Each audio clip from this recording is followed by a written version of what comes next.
Okay, let's get started. We've had during the introduction some sort of different ideas and thoughts around what co-production is. I'm going to run through some definitions in a bit. I mean, for me, it's not a list of actions. It's not a co-production isn't a toolkit that I take into an organization. It's not something that I take into that I use within CAP. It's a principle and it's a concept and it's a way of working. I'm always reminded of the old song, it ain't what you do, it's the way that you do it. And for me, that really applies well to co-production. Co-production isn't done in a mechanical way that you employ these tools and therefore that's a co-production tool, or you will undertake this particular activity. Well, that's a co-production activity. It's the principles behind it, and the definitions really begin sort of providing a bit of insight into those principles. First example of the day, my organisation, CAP, we do a lot of work in prisons. We do a lot of self-employment training in prisons across the southeast, because when people leave prison, they have to declare, if they're going into employment, they have to declare a criminal conviction. And that puts a lot of employers off. They go, well, no, you've got a record, we're not going to employ you. And it reduces their employability opportunities in the main. So we go in and do a lot of self-employment training. And we have found that a lot of the people coming for that training aren't really suited to self-employment. They're better suited to being employed. So we had this idea about 4 years ago for a project where we could train people up in prison. We could then help them develop the skills, provide them with a bit of pre-employment support before they're through the gates, and then we could support them into a job working somewhere else, possibly in construction. And we had this idea and we thought it was a really good idea.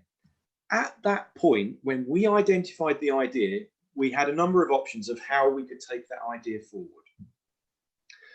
And because I'm a bit impetuous and I don't like waiting too much, I wanted to go off and spend a couple of weeks just doing some research and putting a business plan together that I thought would be amazing and brilliant and wonderful. My colleagues, however, turned around and said, no, we've got to co-produce this. We've got to co-design and we've got to collaborate on the creation of this. And the people that we need to be talking to are the people that we'd be targeting with it. So the people that are in the last year of their sentence, they're in prison and they're in the last year of that.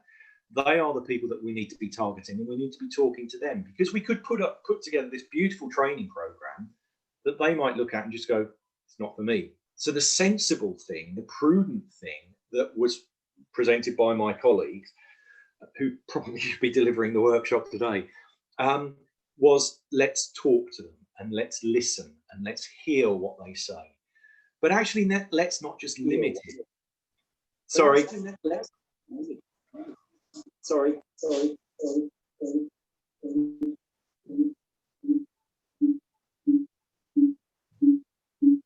think we've got a little bit of feedback. If everyone can just check that they're on mute, please.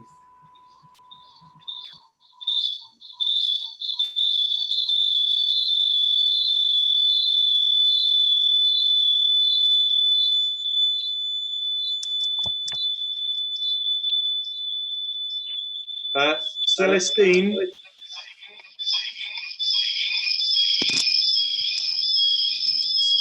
I think somehow you're logged in twice, Celestine. You're able to. If you can log one out, please, that would be great. Okay, sorry.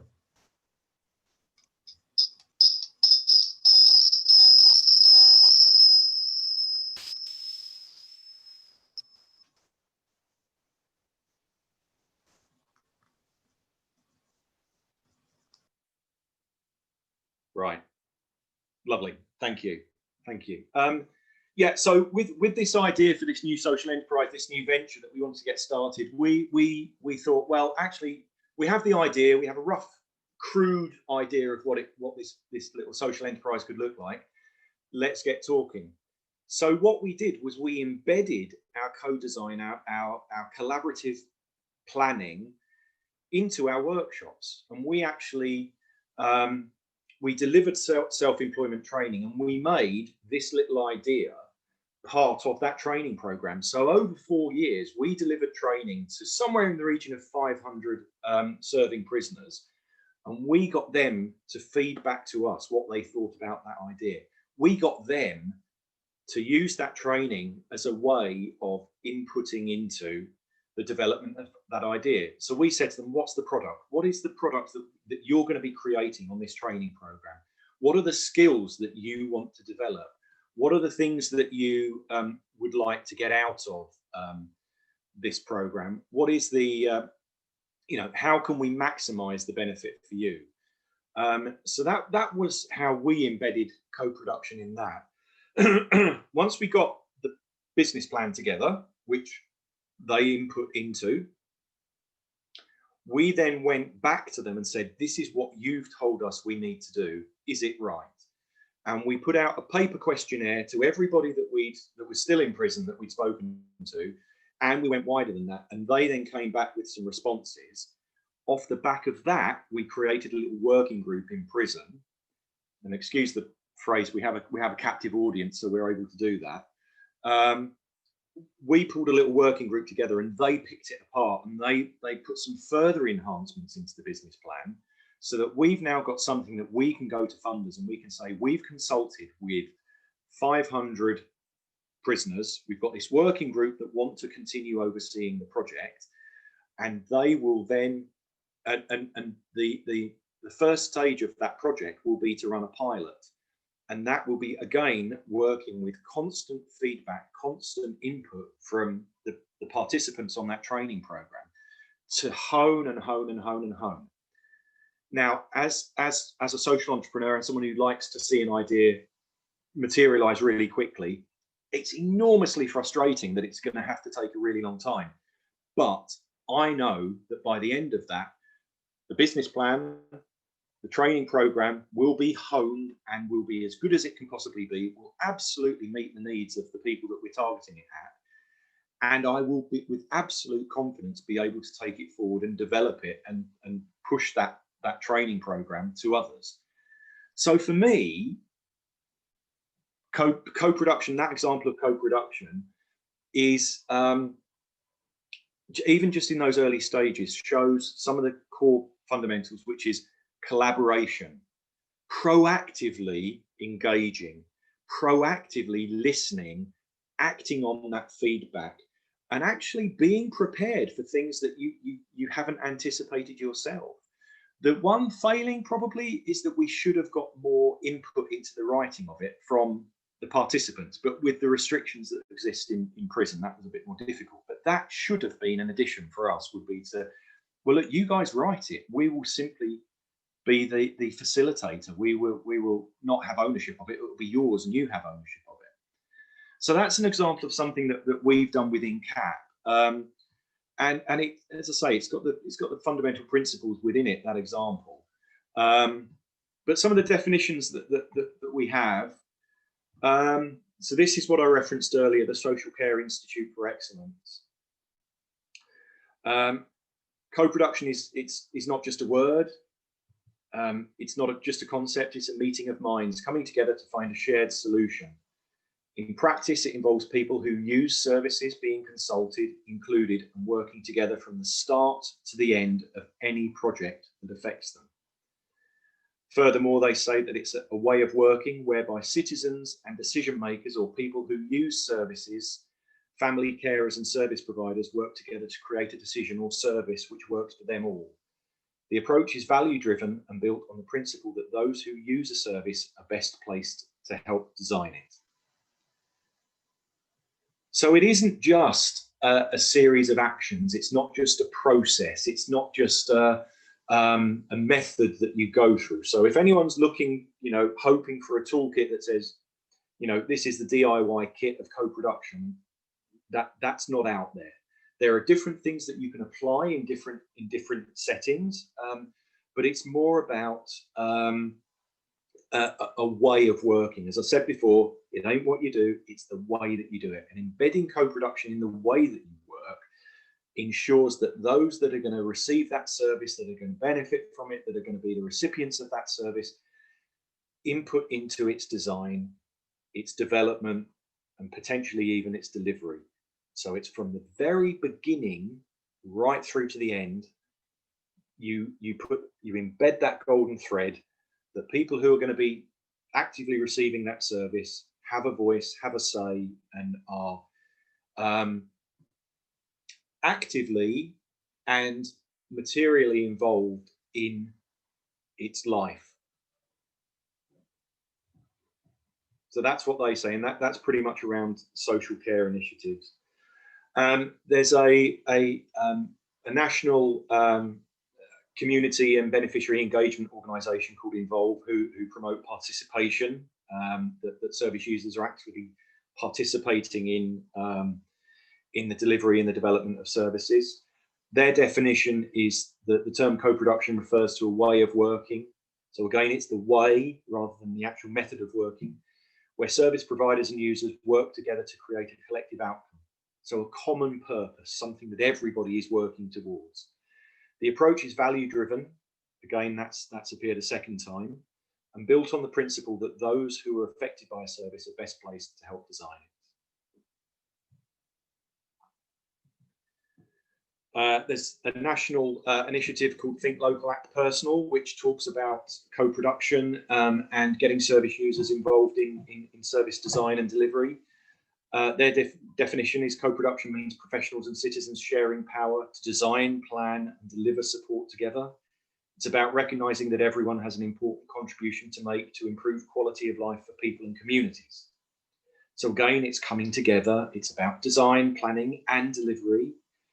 It's about recognizing that everybody has an important contribution to make. So it's respect for the participants. It's not we're the professionals, they're the ones that just access the service. It's actually recognizing that everybody is on the same level. Everybody has an equally valid contribution to make. So someone may have been living with bipolar for 20 or 30 years. That acquired experience is as valuable as someone who's working in the social work field and is a public health expert. So actually, everybody has a contribution to make, and that breadth and diversity of contribution is important to co-production, that you don't just get a one-dimensional input into how you design services, how they're set up, how they're delivered, how they're sustained. So you're getting the principles emerging from these different definitions. And then good old Wikipedia, which I always take these definitions with a pinch of salt, but I can't stop myself looking at them. Co-production is a practice in the delivery of public services in which citizens are involved in the creation of public policies and services. It is contrasted with a transaction-based method of service delivery in which citizens consume public services which are conceived of and provided by governments. I find that definition a little confusing, a little confused, a little too focused on public services, and almost puts the onus on local authorities and central government to be the owners of co-production. I think every single frontline voluntary sector organisation should apply co-production principles. It's not just down to the delivery of public services, it's down to how we work as frontline charities and frontline voluntary sector organisations. We should be placing our beneficiaries, the people that we have been created to support, at the heart of our decision making, at the heart of our strategy, and at the heart of our delivery as well. So they are some definitions. What I've pulled out of that, the key points, it's about collaboration. It's about getting public involvement. It's about getting service users, people to be involved throughout the development of new initiatives, services, ideas, to ensure that their voices are heard and to act on those, but furthermore to empower them to be part of it. It's working with, yes. Sorry, I am a citizen or an individual. There isn't necessarily any group which is the owner of co-production that I want to be involved in or need to be involved in. I am dependent upon the statutory organizations to agree to co-production. What do you have, where does that fit in? So you are an advocate of co-production, Barbara, is that right? And you want to influence just as an excuse. I'm also alone. I'm not, it is, I mean, I could be part of the Alzheimer's Society, or I could be part of a carers organization, but I need to influence both those organizations, but I'm essentially one person and not a group. I think that's a personal objective that you need to work out what you're ultimately doing this for. Can I suggest that you and I pick that up at the end? Fine. We do that as a one-to-one. Okay, I'm happy to do that. Yeah, because I think my contact details will be at the end of the presentation, so you take those and then we can pick that up. Because I think that's an unusual situation, but I'm glad that you're an advocate for co-production, because it delivers so many benefits for the public, for service users, for local authorities, for other professionals, for organisations. It really can deliver massive impact. But yeah, happy to pick that up afterwards. The other thing I picked up on was that it was equal weighting. Those that participate in co-production all have a recognised and consistent contribution to make, and that actually whatever background that person comes from, their experience, their knowledge, their qualifications, their position, their power is all equal. Everybody sitting around a table at a focus group who's looking at the design of a new service or scrutinising how a project's doing, they all have a valid input, and no one should dominate. No one should be, well, I'm the professional, I know more about this. And I've been in meetings where those kind of things have happened. So everybody has an input. Everybody should be appreciated. And the final point probably is the most important one, which is a clear and obvious understanding of what the common purpose is. Why are we all coming together and looking at embracing this co-production concept? What's the end that we're trying to achieve? What's the goal? What's the purpose? What's the objective? And having that really, really clear, I think, is fundamental to co-production. So being really, really clear, why are we doing this? What's the goal we're working towards? Because it then creates a bit of a pathway, and will help the co-production, the process, the design, the action, the activity, the project. It will help shape that and ensure that the co-production is focused and doesn't become sort of tokenistic. So at that point, I pause. Has anybody got any questions on those definitions? Is there anything that jumps out at them? Anything that they're surprised about? Anything they'd like clarified?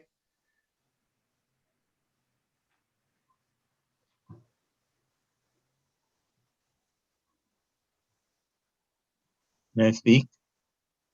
Yeah, give me your name, please. Can you hear me? Kenneth Campbell. Kenneth, yes, please. You've got me on.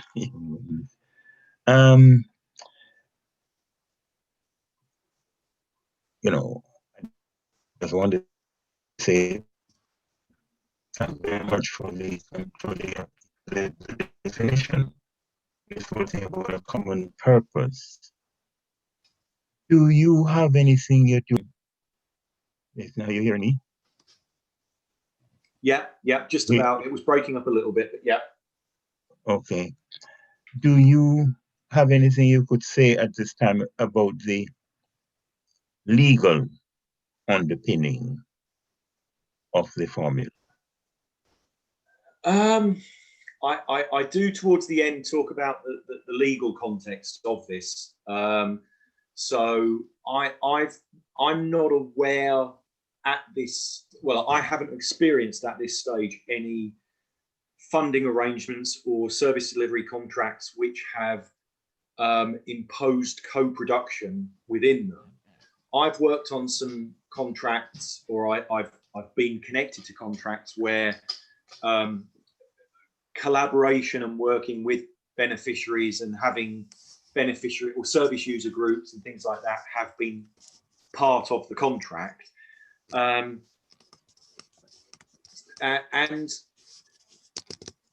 I think in most cases, the delivery of those contracts have exceeded what was a requirement within the contract. So in terms of the delivery of the service, they've just naturally exceeded what's been expected contractually. So yeah, I don't know if that answers your question. No, so you mean, so what you're saying is that if I'm interpreting correctly, is that by ensuring that you inject the formula of co-production, you actually move beyond even where the legal, we're beyond the legal framework or the legal underpinning of the project. I mean, there is some legislation that applies. I would just like to say, I am pleased to see that you are using the Social Care Institute for Excellence definition. Thank you very much for that, because that's certainly is one of the best that I have seen really written on the concept. I must admit, social care, health and social care are, from my experience, really well advanced in embedding co-production in what they do. I think to a certain point early in the process of sort of the collaboration, the co-design, but then it does get handed over to the professionals to deliver. So I think they're really good at the early stage of it. But I think that's a really good definition, and I think it's a good aspiration for them to have that defined. But actually, we'd like to really embed co-production throughout, the process of setting up and delivering services. But we'll talk more about the legal near the end when we talk about that. Thank you. Thank you. Mary, you've unmuted. Is it because you have a question? Yes. Yes. Something hit me in the eye in your list, the collaboration, public involvement, professionals, equal weighting, and the common purpose. Common purpose reminds me of something rather spooky, a hidden organization. So, and I don't know much about it. It's just got horrible connotations. But it would be, a better word would be shared purpose, perhaps. Okay. I won't go on about it, and I don't know much about it, but it has a spooky ring to it. Right. Okay. For those that don't know, I years and years and years ago, about 12 years ago, there was an organisation called Common Purpose who did a lot of. It was mostly different businesses, but they tried to do a bit of work in the voluntary sector as well, just getting businesses to better understand one another. They would visit, it was a semi-action learning type initiative, but it was membership based. You'd pay a fee, you'd go on visits and all sorts. And it was about sharing practice between. So I think that's what Mary's referring to. So any other questions on the definitions and things that have sort of sprung out of that? No? Okay, I'll move on.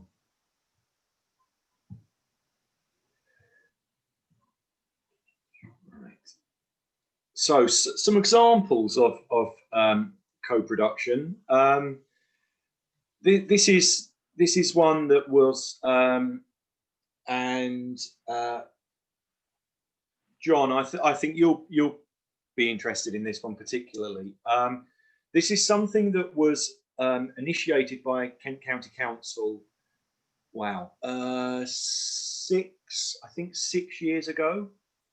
They have a statutory obligation to deliver advocacy services to vulnerable people across the county who are unable to represent themselves effectively, either because of their mental health or because of their care position, or because of a learning disability, or a variety of other reasons.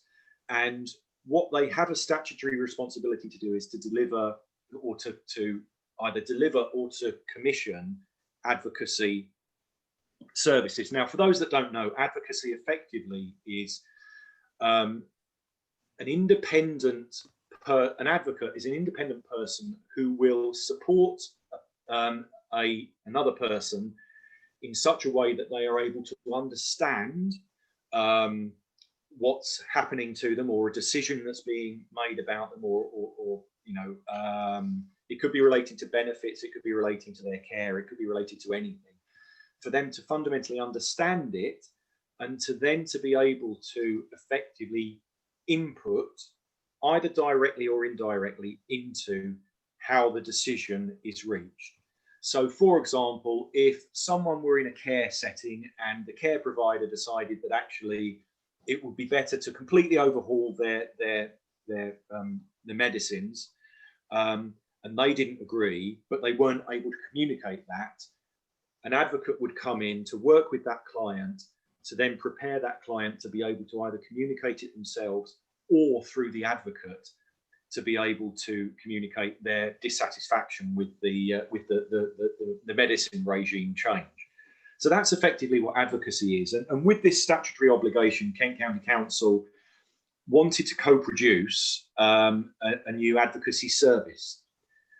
And what that meant was that they wanted to work with people that had accessed advocacy, so the clients, the people, with advocacy providers, so people like the advocacy people, who were called CAP at the time, people like the Advocacy Project, you've got Power, you've got a whole range of other providers who deliver statutory services.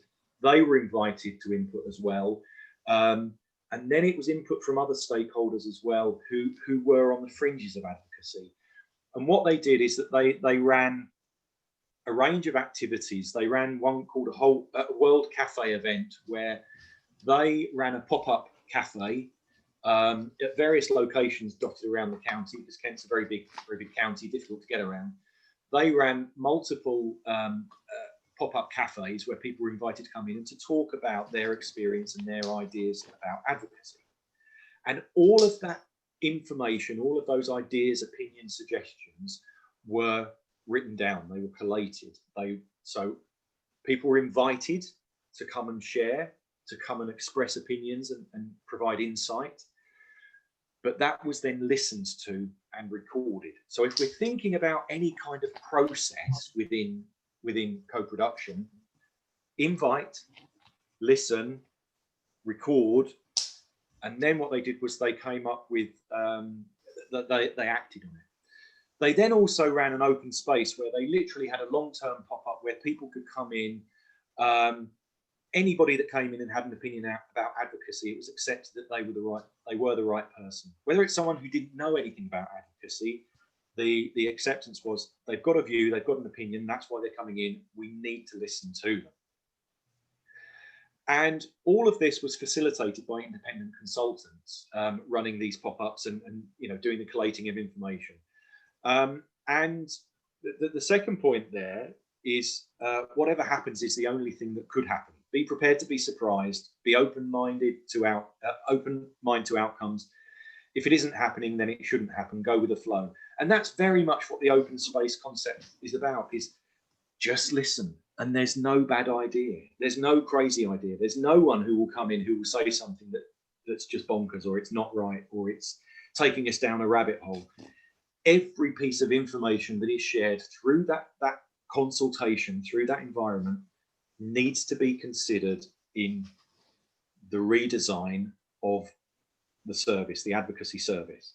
So Kent County Council committing to that approach meant that they could walk away from that with a lot of information, a lot of information gathered around how advocacy should work, what services should be there, who should be targeted, and so on.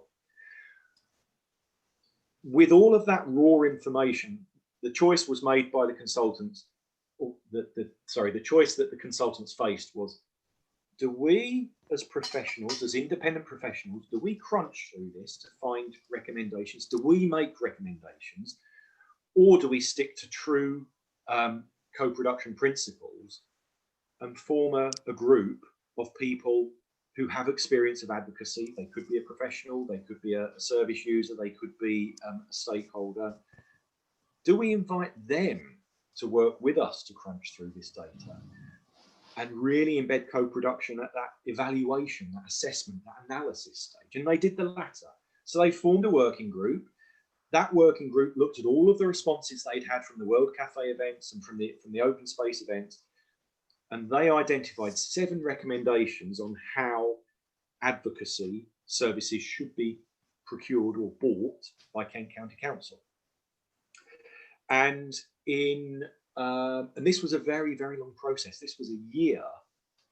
It took them a year to actually reach the stage where they had the recommendations that they could put into the service specification, the procurement document.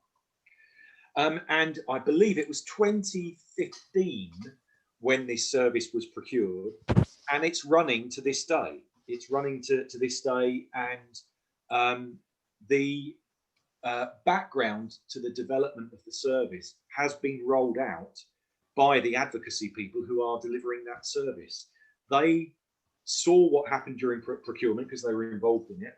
And they said, you know what, we want to run a Kent service users group. We want people that are receiving this service to input into it and to be part of the scrutiny and the performance management for this contract. So actually they what's described mostly there is the kind of service design element. It's the kind of the setup.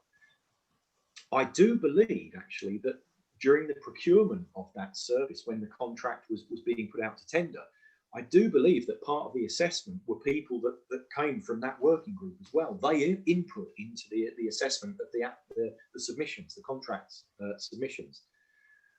But when they got the contract, the advocacy people, or CAP as they were, they actually said, we really like this, so we're going to put a service user group together who are going to scrutinise how we're delivering this contract. And that service user group has been running for the last 5 years, and actually challenges them sometimes. Will actually say, you're not doing very well on this, you need to improve this. But they don't just do it in an accusatory way, they actually do it in a collaborative way. It's that word collaboration coming up again, where they will say, look, we can see you're struggling with this area of the contract. Have you tried this? What about this? This might work. I'll tell you what, let me volunteer a bit of time and I can maybe help. So actually you get those potential beneficiaries taking ownership of this contract, of this initiative, and they are, through its delivery, they are constantly scrutinising, reviewing, sometimes criticising, but they're doing it in a collaborative and supportive way. So again, it goes back to the idea of the way that co-production can work. Collaboration, working towards a common purpose. The common purpose is everybody wants advocacy in Kent to be better. And that's how that one has run. It's a really good example of where you've got a lot of commitment in the design of a new service, but how that's been rolled out into the delivery of it. And I think also in Kent, they actually have volunteer advocates as well. And there are people that were involved in that service design that have also given their time as volunteers. So it really is a golden thread embedded throughout that contract. And as a final point on this, when COVID kicked in and all of the advocates who were delivering the contract, who were field-based, they were out meeting people, and it had to be delivered as a remote contract, they got that service user group to input into that redesign of the contract. So they invited people via Zoom to have a day talking about, well, how do we need to do things differently? What are the new challenges that you're encountering? And it just means that it's a service-driven, it's a completely service user-driven contract. So I pause at that point if there are any questions on that one. No? Okay. Yes. Hi, Jason. Wow, that has an amazing testimony of this advocacy service provided. But what really struck me by surprise is this considered, this project that you just spoke about, is considered a consultation or co-production? Because now everything is becoming merged to me, and I need to I understand, I even wrote a paragraph here, empower inclusivity to the clients by giving them ownership, so they become ambassadors of their own organization services. For me, that's co-production. But right now, when you give us this example of co-produce of a new advocacy, I can see that there is some elements of consultancy involved into it. You're absolutely right, Francisco. Yeah, that's true. Because advocacy services have to be delivered by qualified advocates, it's not something that you could completely hand over to it needs to be legally, it has to be delivered by qualified professionals. So they need to achieve level 3 IAG qualifications, I believe, to deliver advocacy. So it's something that co-production can go to a point, but actually you couldn't deliver the whole of the contract in a fully 100% co-produced way. So it couldn't just be a peer delivered service. So there are restrictions on it that way. But I think what they've done is they've embedded as much co-production as they possibly could, even down to things like when they're putting the marketing materials together for it. They put it in front of that working group and say, is it right? Are the images we're choosing right? Is the language we're using confusing? So you're absolutely right. Consultation is a key element. It's a key feature within co-production, but it goes beyond just asking. It goes beyond involving and empowering and getting people involved in it as well. And I think that's what they did here. But as I say, they had restrictions on the delivery that they couldn't hand over the delivery as well. They've had to keep that with professional advocates delivering the service. But it's still scrutinized. It's still, the beneficiaries do have a big input into how things are being done. If they're not doing well enough, they do give them a hard time. Thank you. Thank you. That's great. Okay. The next one is tin arts. Now, tin arts, I think probably errs a little bit more on the side of consultation than co-production, really. It's sort of really emphasising the input into service design, again, more than delivery. Tin Arts is a participatory dance organisation where people of all ages, all abilities are invited to come along and to take part in dance. They run programs, they run events, they do a whole range of activities, and it's just really getting people from whatever background to come along and enjoy dance. And it's really nice. That you should have a look at some of the videos they've got online. They're great. They're really good fun and quite inspiring in many ways. Traditionally, the organisation was funded through the local authority, so it was through a grant, and they recognised that the grants were going to be disappearing and that it was going to move towards a contract-based arrangement. So they were faced with a dilemma, which was, well, we're not going to have the money in the form of a grant anymore to do what we do. How could we be funded differently? How could we change fundamentally our financial model? And someone within the organisation recognised that potentially with personal budgets being given to certain people, certain clients, it might mean that it would mean that they had much more choice on how they would spend their budgets. So if someone were, let's say, for example, they've got quite a number of people with Downs that take part in the dances and their activities, they would have a budget for their health and social care, and they could they make a choice on how that budget is spent.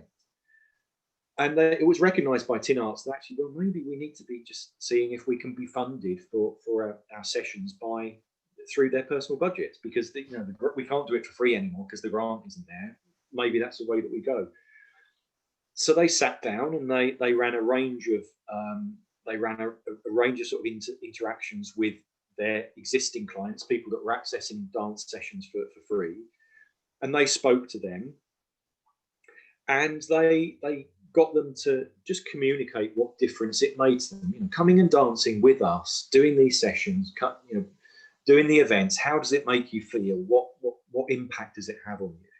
And what came back was that it gave confidence, it helped with interpersonal skills, it was really important for making friends. A lot of the people that came to the dance work felt very isolated and lonely, and they really looked forward to coming to the dance sessions. It helped with life skills, because they would have to negotiate and they would have to work with others and they would have to communicate, and it really, really helped them sort of build those life skills. And it gave people, it widened their horizons, felt that they got more choice in life, they got better prospects. Now, this is something that they'd never really thought about before. They'd never really worked out, well, we know that people are happy and that they enjoy it, but they'd never really scratched below the surface to look at the impact. So by talking to and consulting with and listening to what came back, they recognized that actually all of those things listed there as bullet points, the confidence down to widening horizons, actually was social care, health and social care related. So they thought, well, actually there is a rationale, a reason why we should look at people using some of their personal budgets to pay for this. They then said, well, what would be a reasonable price to pay? And they worked out that for someone to come along and spend a day with Tin Arts, would they'd be happy to spend around about £52 from their personal budget to pay for that on a I think it was a weekly basis. They could have very simply said, well, what do you think someone would pay? Pluck a figure out of the air. And what they didn't do was just make a decision unilaterally. They said, we need to talk to our service users, our beneficiaries, and we need to get them involved in it. And they did that, and they consulted and they made the changes, and that's where the co-production ended. It was, this is what we need to do, this is what we need to charge, this is how we change our business model, and then people will pay to come along. So from a certain point, that's what happened. And actually what they found is that the monitoring that was required for their work that came from the care plan reviews showed that actually it had a massive impact, and that it provided enormous social return on investment for the local authority, for the NHS who were providing those personal budgets. So what they found out was that actually by getting someone to come along to participative dance, that actually it would have a much better impact on their health and well-being than by simply sending them through to a day service or to any other kind of service, which meant that actually that organisation had a very strong case to go and approach other people with a personal budget and say, look, dance really can make a difference to your health and well-being. And it was transformational for that organisation. It also meant that by doing this co-design, co-production activity, that the clients were able to continue going, because if they hadn't gone through this exercise, if they hadn't said, look, how do we need to change, then they would have said, well, the grant's not there anymore, we'll struggle, we'll probably limp on for a little bit finding grants from somewhere else, and they may very well have closed down. So actually what happened with this co-production is that by going and talking to your service users, you can identify that there is potential to do things differently. That organisation survived, and the activity that those service users loved and appreciated and that made such a difference to them could be sustained. Now, if I'm being a co-production purist, it was probably the consultation end of the process, and they could possibly look at ways that they could do a bit more co-production work further down the line. But I think it's a good example of where talking to your clients potentially could create a lifeline for you, particularly at this time where people are feeling very threatened, very vulnerable, where there are lots of challenges around there, not just financially, but in terms of closures and the like. And I think it's worth recognizing that your clients, your beneficiaries, and others really do have a stake and do want you to survive, if you are making a difference. Again, I pause at that point. Any thoughts, observations, questions?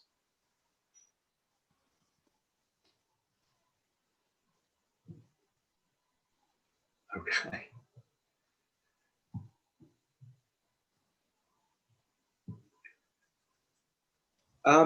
This is a really nice one. The Lambeth Living Well Collaborative is an organisation to support people living in the borough with severe and enduring mental health issues. So people that are at risk of significant self-harm, that are at heightened risk of homelessness, are extremely vulnerable, and have been that way for a very long time. Effectively, they have ongoing co-production embedded within what they do, and it's multiple stakeholders coming together on a regular basis with that top bullet point as their reason to come together. So their shared purpose, the reason that they come together is always to focus on improving outcomes for people with severe and enduring mental health issues. And what they do is they have a set of outcomes, core outcomes, which are helping people to recover and to stay well, giving choice, encouraging their participation in their treatment and their support, to get people to connect with others. So, address social isolation, address loneliness, to get people accessing support and connected into support networks. Also to support them to give back to the community, to be active in the community, and also to ensure that they're included as well, and not sitting on the margins as really could happen very easily, and what had been happening to a lot of them. So the stakeholders that were there were from health, they were from the voluntary sector, they came from a variety of different there were a variety of different providers, statutory, voluntary sector, I think some private businesses as well. There were a lot of service users that were part of it. And what they used to do was they used to get together over breakfast as part of it. They would have a breakfast meeting every week, and they would sit down and they would discuss an issue. There would be common topics that would come up, and collaboratively they would say, well, what do we need to do? What are some ideas? And a lot of those ideas were from people with severe and enduring mental health issues, because they would come in and they would get a free breakfast. They would have a place to go where they would get a warm meal in a safe space where they would feel valued, appreciated, which for a lot of them in their everyday life, they wouldn't get that.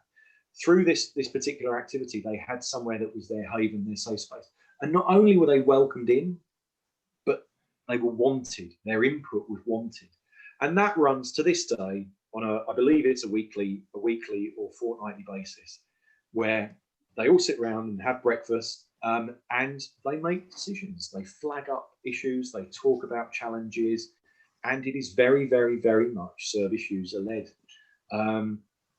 No professional leads it. It's an absolute collaboration. It's an absolute environment of equity, and they do run additional co-design sessions, and they use all sorts of participative methods for getting people in, and sharing their experiences, their ideas, their aspirations, their hopes, and everything else.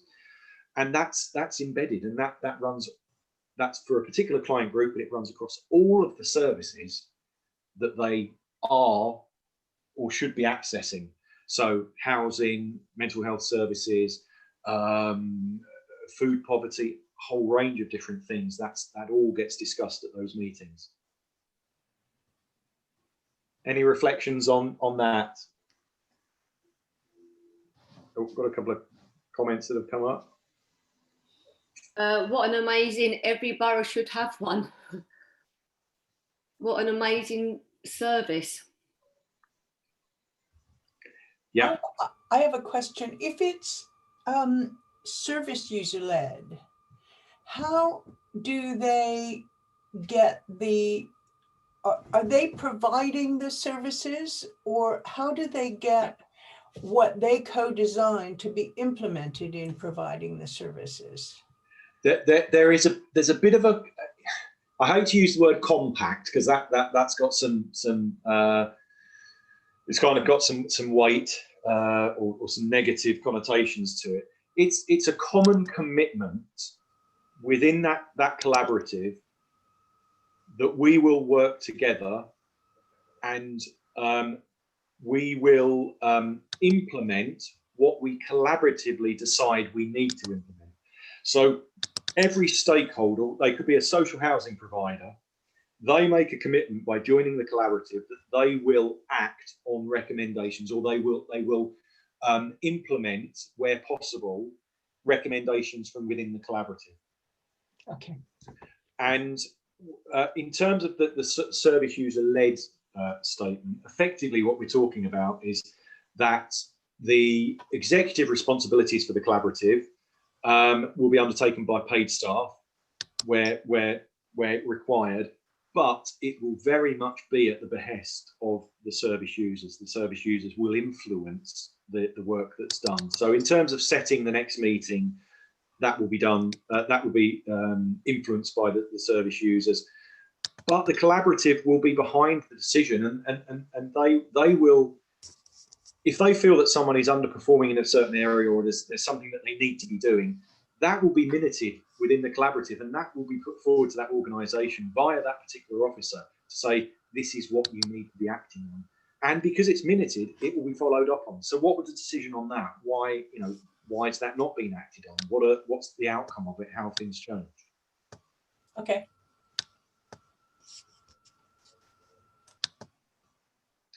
So is there anything like that in Ealing or Hounslow, or the kind of area where you guys work? Is there something about, Ian, that you said something about Hestia possibly doing something like this? Yeah, I think that was Toby actually. Is Toby still there? I'm under, it says Ian, it was because I'm in his login. Yeah, I put about Hestia, not to that extent Hestia, but they do, there's elements of that that Hestia deliver in Hounslow, things to do with like accommodation and support. It's kind of 360 support for people facing mental health challenges. And they do have things like breakfast clubs as well. But in terms of the amount of co-production that they actually deliver, I'm not quite sure, but I do know that it's similar to Living Well Collaborative, but probably not to that extent. I just say, I mean, there are lots of there's lots of good ideas, because, for example, where we work with other organisations, we work with Hestia, and we work with a number of other organisations, and actually another one that's very into trying to empower its participants is the Nepalese Association in Hounslow. And I think what I'm picking up, as well as like participants, it's also partners. So we rely heavily on other organisations referring people to us, and often those organisations have their own cultural, their own organisation values and standards, and they want to make sure that when we're trying to support their clients, that we're in a rough alignment. So I actually do think that there's some space here that when you're trying to co-design, that it's other stakeholders are included. Yeah. And also one of the things that I picked up as well, and we work across a number of the West London boroughs, is that we probably don't include the local authorities as closely as we should, because we're actively really involved in a number of their residents. We don't necessarily share outcome information, which I think they would find valuable. They may have a specific need in an area that we could help with, but we just don't necessarily know, because we've been very reliant on the organisations we know, not the organisations we don't know. So I do think there's a wider piece of work with this co-production for a lot more partnership working within the voluntary sector. Yeah, I think that particularly given these particular times of continued austerity, renewed austerity because of COVID, the COVID-related limitations that are hitting us all, and the ripple effect of everything. Now is a time for us to really embrace partnership working and collaboration, and you know, co-production being one of the manifestations of that. I agree with you completely that actually we've all got our backs against the wall. We're not in a position where the local authorities are holding a load of money, because actually they are going to be as cash strapped as we are. That's the time when we really need to embed this respect for one another's different positions, but actually really embrace the commonality between all of us, that we all really care about delivering services that make a difference, so that we're not getting people slipping through the cracks.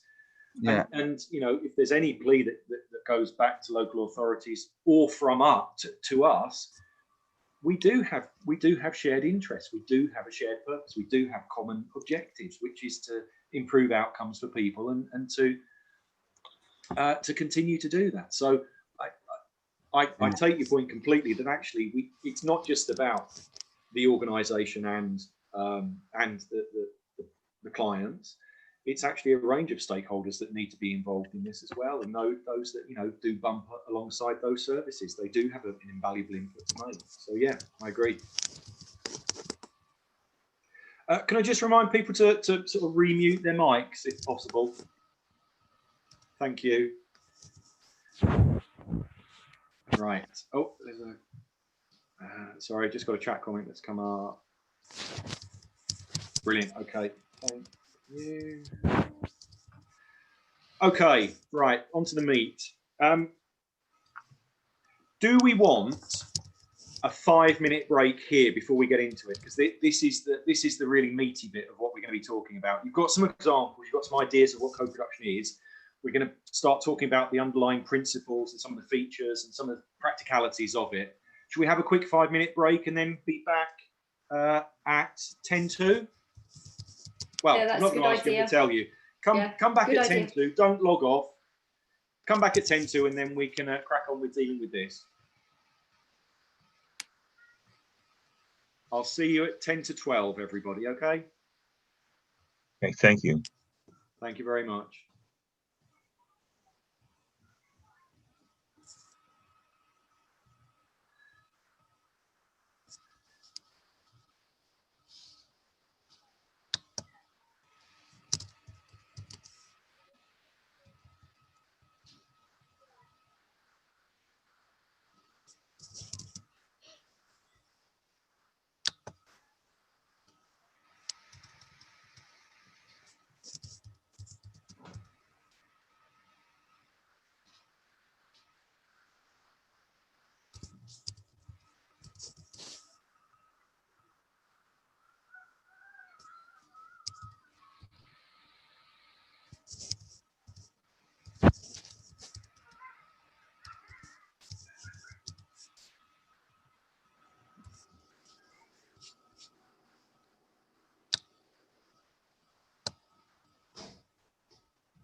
Finished the meeting? Have you finished the meeting? Not yet. Nearly.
Hiya.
Right, folks. I'm not sure how many of you are back.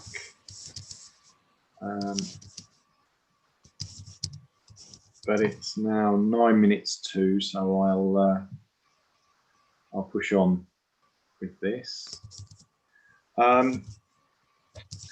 Okay.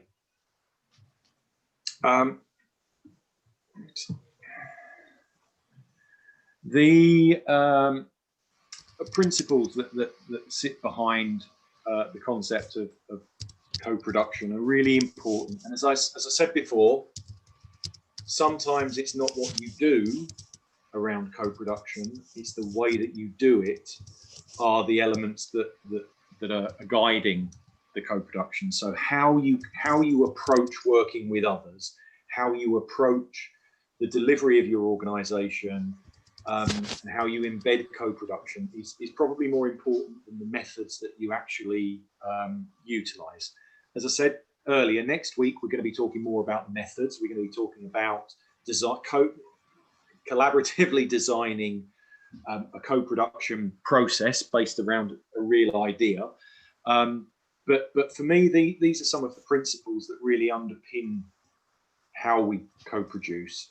The methods are of a lesser importance, I think, to a degree. So the first point is equality. And effectively behind equality, it's saying that everybody that is participating in a co-production activity, whether it's designing a new service, whether it's delivering a new lottery-funded initiative, whether it's the co-design or inputting into the procurement of a new service, whatever that co-production activity is, it's recognizing that every participant in that co-production has assets, has experience, has knowledge, has something that makes a contribution, and that's an important contribution, and that is of equal value to someone who may be seen as an expert, who may have a long academic career in a certain field, or has been qualified to undertake a particular role for a really long time. Everybody's input should be treated equally and valued equally. People shouldn't be, particularly clients, and particularly clients with mental health issues or possibly challenging behaviour, or other challenges to taking part, should not be marginalised because of that. They should be given the time to contribute and to input, and not just in terms of sharing their experiences, but in terms of actually identifying the solutions as well, and becoming part of the answer to the common problem that everybody's coming together to co-produce a solution for. So that's really important. Don't just allow certain people to dominate or to take over. Don't just allow paid staff to drive the whole thing. Everybody has to have ownership, and everybody has to be empowered to take part.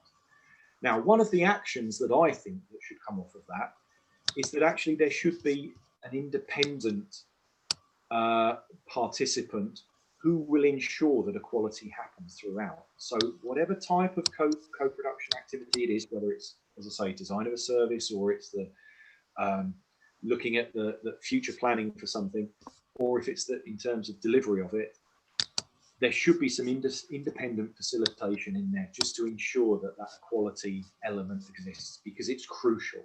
If we think about the Lambeth Collaborative, everybody enters on a common theme. They all sit around the table together. They're there to have breakfast. They just happen to be talking about issues for people with enduring and severe mental health issues.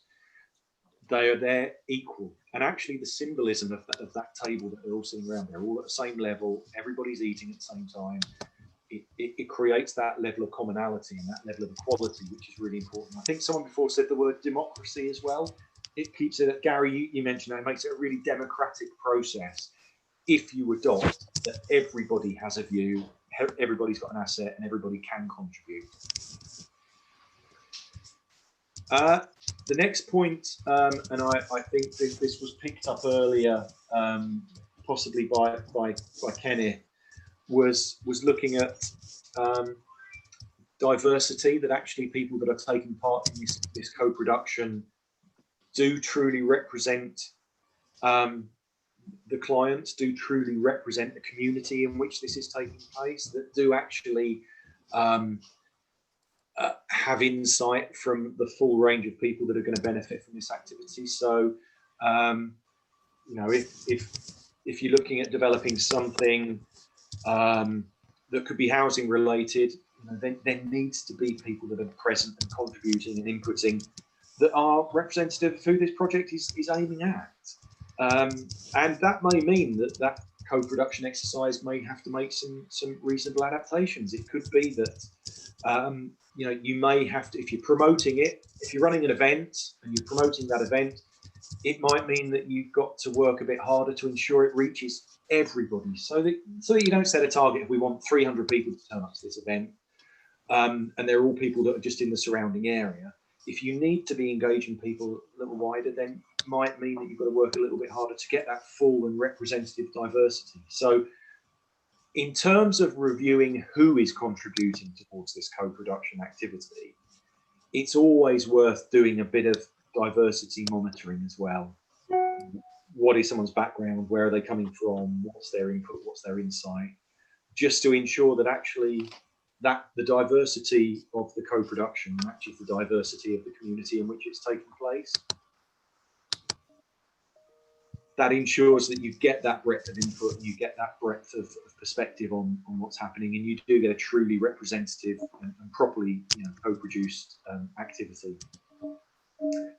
On a similar theme, accessibility. Well, I've worked on a number of initiatives where, because they're staff-led, everything has to take place between 9 and 5, Monday to Friday. And actually, for a lot of potential participants, a lot of contributors to a co-production exercise, something like a village plan, running it during the day is pointless, because a lot of people that would want to input are working. They might be working away from somewhere, and actually not running an event in the evening that they can take part in is really important. Actually, if it's an event, potentially it could be Zoom-based. We're all getting much more used to sort of participating digitally. It could be using a range of different methods to get people's input, and then to get people to suggest solutions as well. So access is a really important part, just to make it easy for people to contribute as well. Don't put barriers up, because then you just get those people that have a particular axe to grind, or have a particular agenda that they want to bring to the fore. That then skews the co-production a little bit. Actually, if you get a wider and more representative audience, and you give them the ability to take part, you will actually get much better input, and a more representative, or not representative, a more realistic co-production outcome. And the final point there is reciprocity. You need to ensure that people that are contributing to co-production in any way are actually getting something out of this. Now, I'm not talking financially, but then people need to see that there's an impact to what they're doing, that they're being heard, they're being influential, they're making change, their opinions, their ideas are being heard, and that they are affecting some change in some respect as well. And if nothing else, some recognition, just saying that thank you for coming along today, we really appreciate your input. So reciprocity is a really important feature of it, and for me, those 4 principles really underpin co-production, collaboratively working with a range of stakeholders to try and find a solution, and then to deliver that solution. So for me, again, it goes back to what I've said before. What you do, it's the way that you do it. And if you apply these 4 behaviours, you will get people inputting and coming up with the kind of solutions that you would want. So that's the behaviours within co-production that you might want to look at.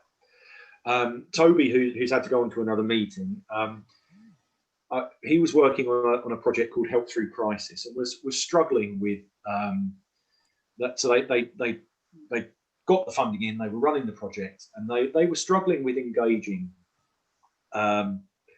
clients, or getting people to stay involved within the project. And he was sitting there going, what we're doing is really good. When people engage, it's really, really, really effective. But we don't know how to keep people coming back, because we help them when they're in crisis, but we know that they're going to slip back into crisis because they've told us. So what we want to try and do is put some support in place that will help them to avoid that. But we don't know how to do it. And I said, well, have you asked them? He said, well, not really. So I said, why don't you run a lunch club where it's run by those people, you invite them to come along as volunteers, and allow them to sit around, people will take turns at cooking, people will sit around the table, they'll have lunch together, and then you can kind of plop in little bits of conversation or little topics that you might want them to discuss together, to come up with ideas, service enhancement, project enhancement ideas that meets their needs, that would get them to want to keep coming back for training and for support and things like that. So your objective that you can communicate to them is that I'd really be interested in hearing from you guys what help you need. And he did that, and it was pretty transformational for that project, because suddenly you got more and more people coming back and asking for help and being much more involved and engaged. And the wider impact of that project was to help people become a bit more resilient and not live a life that went from crisis to the next crisis to the next crisis. And people were beginning to move out of that periodic crisis lifestyle. And that was all driven by ideas that came from those people. So thinking about that example, people, Toby recognised with a bit of input from me that actually the people that were accessing the crisis support could be part of the solution as well. He ensured that there was a broad range of people taking part in those activities, so everybody was invited. He made it accessible, using community venues so that people could get to them, that they were familiar with them, they trusted them, they felt comfortable being there. And the reciprocity was that people got a hot meal, if nothing else. They would come in, they'd have a hot meal, they could have a chat with someone, feel connected, they'd get something out of it, but at the same time they were giving. They were giving to the project, and they were giving something to help others. And actually, for me, that's a really neat little and a good, very local example of a bit of co-production that happened because a project wasn't doing as well as it could have. Has anybody got any thoughts on the sort of principles, the behaviour behind co-production? Anything? Is there anything that people feel is missing from that should be included?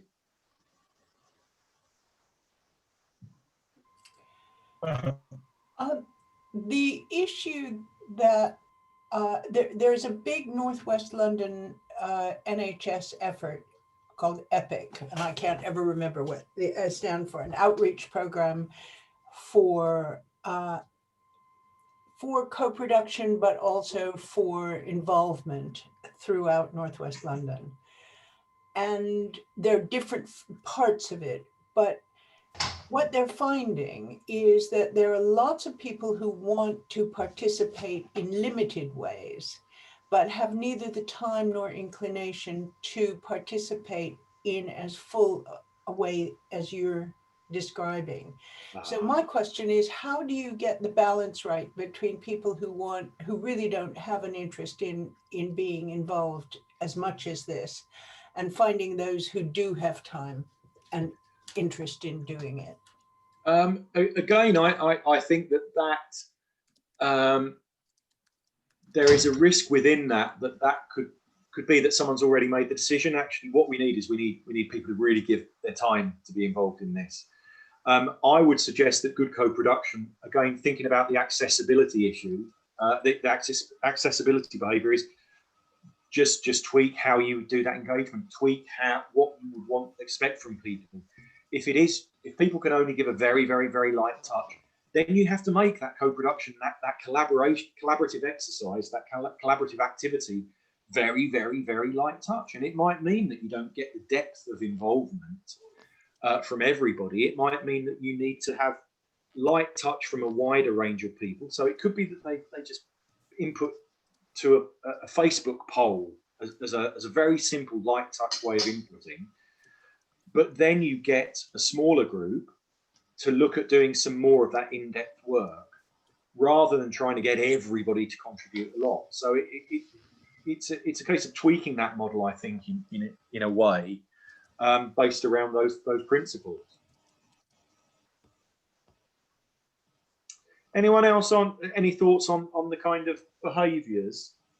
John, from local authority perspective, do you think the nature of the relationship with the voluntary sector is represented in those 4 points, or would you feel that there's a bit more work could be done by the voluntary sector to sort of encourage that kind of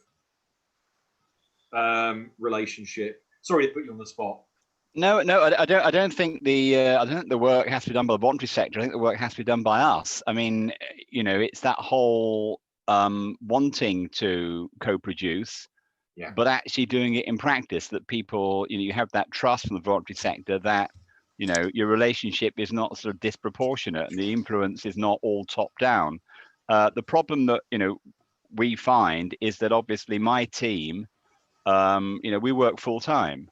So therefore we can put the time and the, you know, the energy into projects which volunteers can't. I mean, you know, we have meetings throughout the day. A lot of people who are in voluntary groups, they have a full-time job and they can't commit the same amount of time. So it's almost inevitable that for the smaller voluntary organizations, or people who just, you know, aren't even part of a voluntary group but just want to volunteer as individuals, they're not going to have as much influence or as much involvement as, you know, we are as the sort of full-time professionals. And the challenge is bringing them in so that when they leave a meeting, they actually believe that we're going to take on board what they've contributed. Yeah. Does the kind of 9 to 5 working period resonate a little bit? Potentially flexing that, changing the sort of making it more accessible for people, you know, that volunteer to sort of participate of an evening and at weekends and things like that. Do you think that could? Well, this is a revolutionary idea. Suggest to local government. Wow, Evans. I mean, I've got no problem with that. And obviously, you know, we have to be flexible because, you know, we have to fit in with the timetable of councillors, and a lot of councillors, you know, will have a full-time job. So obviously, all council meetings are in the evening. Yeah. So, you know, we'll go along to that, but that's a whole, you know, different, you know, problem. The whole problem of engaging people in council meetings, where again, you know, the involvement of residents is something that is encouraged, but nonetheless it's building that trust. So you know, you tend to find that, I mean, we've got a very active voluntary sector in Hounslow, but, you know, I mean, I recently did a mapping exercise of the whole voluntary sector, and there's, you know, 800, 900 groups. But realistically, you know, in terms of working with them on a regular basis, there's about 60 or 70 that we know of really well. And that when we would do any co-production are the ones who would appear and the ones who would take part. And they tend to be the bigger ones, you know, who might have 1 or 2 full-time staff. Yeah. And historically, possibly grant holders, local authority grant recipients. Yeah, I mean, you know, we've got a really, you know, a really good, effective grant program, which we just sort of introduced a year or so ago. But again, you know, the people who receive grant funding then tend to then get more involved in working with the council, because obviously they've built up a relationship with the council through their grant application. But it's going out there and finding, I mean, a lot of groups, you know, and as we all know, a lot of groups find, I mean, frankly, find the council an obstacle. And why would we want to work with them? You know, and I can appreciate that. You know, I can understand that. I mean, I don't live in Hounslow. I live in North London. So in North London, you know, I'm a resident and I'm involved in various voluntary groups, and we don't involve the council in things because we figure there's no point really. Yeah. No, absolutely. My perspective is this is a time when we actually do have common issues. We have common challenges. We absolutely should have common objectives, and that should be the basis to start the conversation. But it's a lot of this is driven by personal relationships as well. You know, if you've got people that work and apply these principles in terms of partnership working and collaboration, then you stand a chance.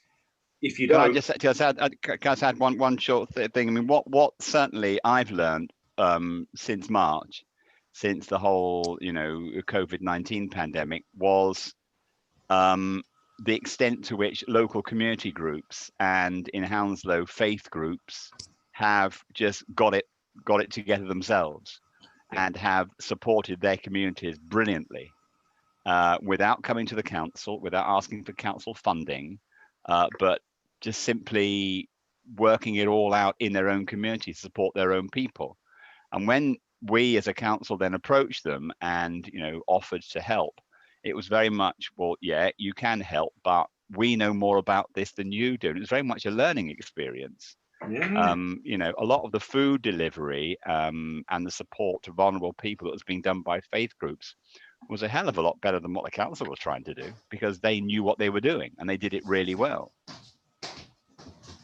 And I mean, I'm not from the borough of Hounslow, but I think, and historically, I think that's something that's always existed. I think all that's happened is that the pandemic, in some ways, has actually highlighted this. I think most statutory services are delivered often within a 9-to-5 type setting.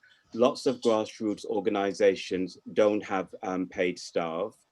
Organisations all over London have been delivering capacity building ever since I've been alive, and yet we still have boroughs where people can't fill in an application for funding without kind of getting lots and lots of support. Lots of funding which is coming up at the moment as part of COVID has got like a 2 or 3 week turnaround period, which means that if you haven't got paid staff, you actually can't do it. The usual suspects actually are around the tables with the local authority. If there's money to be got, they're seen as actually less risk averse, so the money goes to them. They put in applications where they say that they work within an equal opportunity framework, and so they will work with everybody who's BME. They get the money, and then they contact BME groups like myself and then say, you know, can you send us clients? So I kind of think in a way, the pandemic is a wake-up call to local authorities. I'm not talking about Hounslow or Ealing, but it's a wake-up call to say that you need to actually look at how you've been working all these years. Because one of the things is, if all of these grassroots groups that are actually delivering very good services, not applying for funding from the council, if that was added into the mix and they were starting to apply for actually funding, then basically you wouldn't actually have the money to actually kind of do it. And last thing is, lots of the larger organizations, a lot of the grants and the money that they get goes into huge overheads for running their organizations. Lots of smaller groups, trustees are taking money out of their pocket to pay for a room to have the meeting in the first place. So I think one of the issues that one would have to be mindful of with co-production is how you actually work out the power dynamic. How do you ensure that in a real meaningful way that equality runs through what it is you're actually trying to do? And how do you actually work out putting groups who are small, who may have small amounts of money, and actually hear their voice? I mean, I read somewhere that it actually said recently, a funder actually said that BME groups are actually funded to fail. So one of the things that came out of the London Community Response report recently is, I think, something like 75% of small BME groups have actually no reserves whatsoever. That's not a really great way for going into co-production with organizations that has huge amounts of money and a vested interest. I think I've just got that off my chest, sorry. No. I think that, I mean, it's why having some independent, initially during a co-production initiative or exercise or something, that there is that independent, impartial facilitation within it, because it does allow in those very early days to establish the power equality, which it's why it's the first point actually, that actually everybody has an equal input into this, that there isn't well, they're the ones with the cash, so therefore they have more influence, more say in it. Everybody has equality on this as well. And that is one of the ways to do it, is to get that independent facilitation from the outset to say, no, you're not getting away with that. Everybody here has a stake, and actually, okay, you're a tiny little organisation that's volunteer-led, you turn over 20,000 a year, but look at the impact of what you're delivering. You have an equal voice in all of this. And it's until those relationships and those interactions become the norm, that's required. But then at some point, that independent facilitator steps back because it's ingrained behaviour. And these 4 principles are absolutely ingrained in this co-production, whatever it looks like, whatever form it would take. Yeah, but that simply doesn't happen, though, if I'm going to be honest. It doesn't. Local authorities, even within the West London Alliance area, they may talk about cross-working, but ultimately each borough is responsible for its own borough statistics. And I see it because my charity works across several West London boroughs. Now, we operate a job brokering service, and it's open to all West London residents. And yet each London borough has set up their own employment team. So you could see it as competition, not complementary, because we were never approached asking, well, we're going to open this up. How do you think we need to run it? They just opened up their own employment teams. And it's just like, well, I'm sorry. And as the point for governance, the fact is many organisations like my own, we're forced to go down the payment by results models and government ESF funding, and the audit requirements of them is so horrendous that we do end up spending a disproportionate large amount of money of the funding, justifying why we had the funding in the first place. Absolutely, yeah. I feel your frustrations there, Gary. I think there's a job of work to be done on both sides about actually, really implementing these principles. I've certainly experienced some local authorities where there is a real power differential, and the attitude of, well, we're the paymaster, you are delivering services for us, is manifest in the way some of those providers are spoken to. So I agree with you that can happen, and happens a lot of the time. It's a frustration, but really the commitment has to be there to apply these principles for it to work.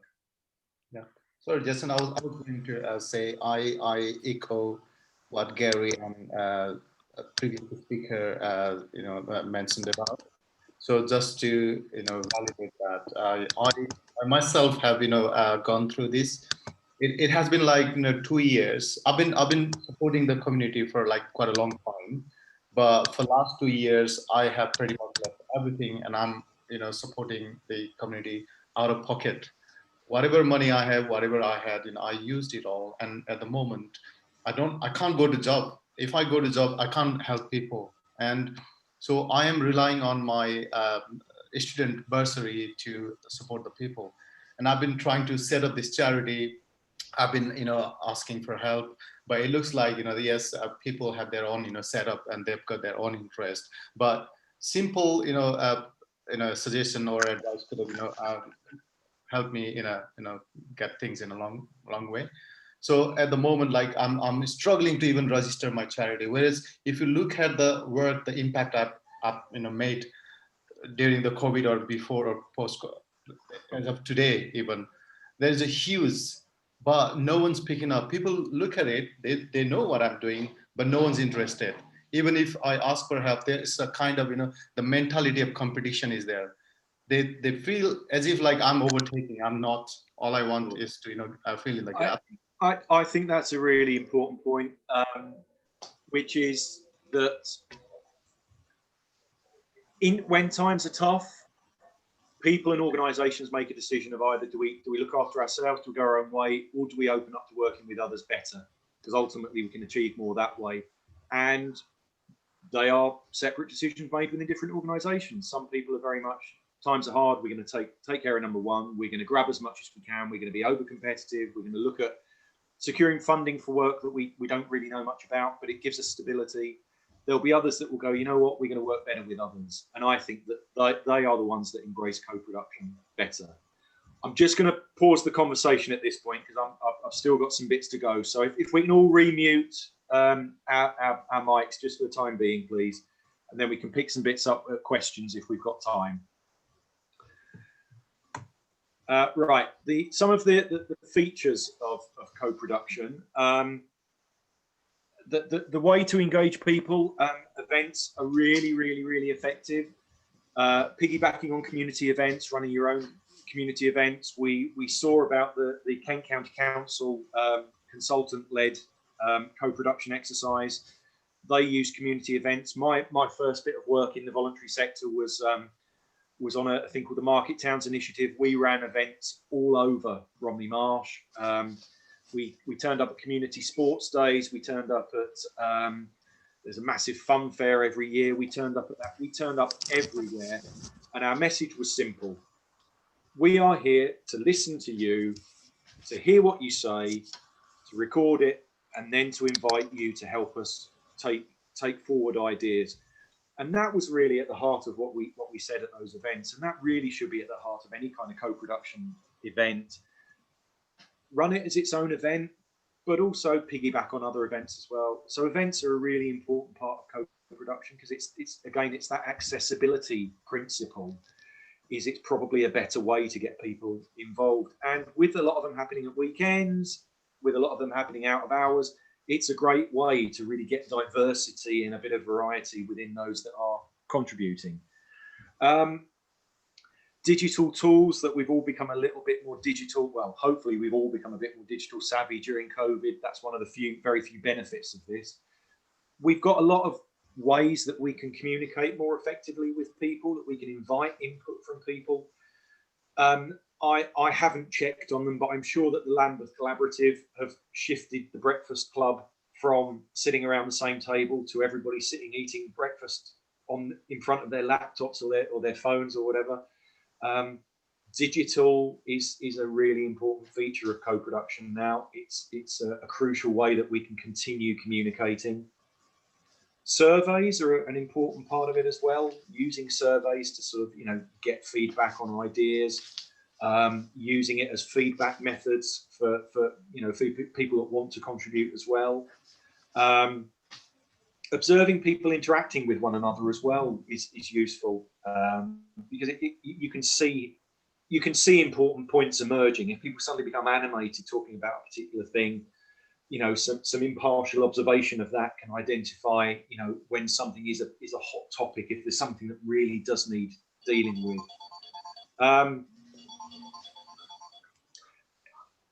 Co-production isn't really a static thing. It's something that has to be active and it has to be driven. It's something that you have to regularly service and buy into and implement.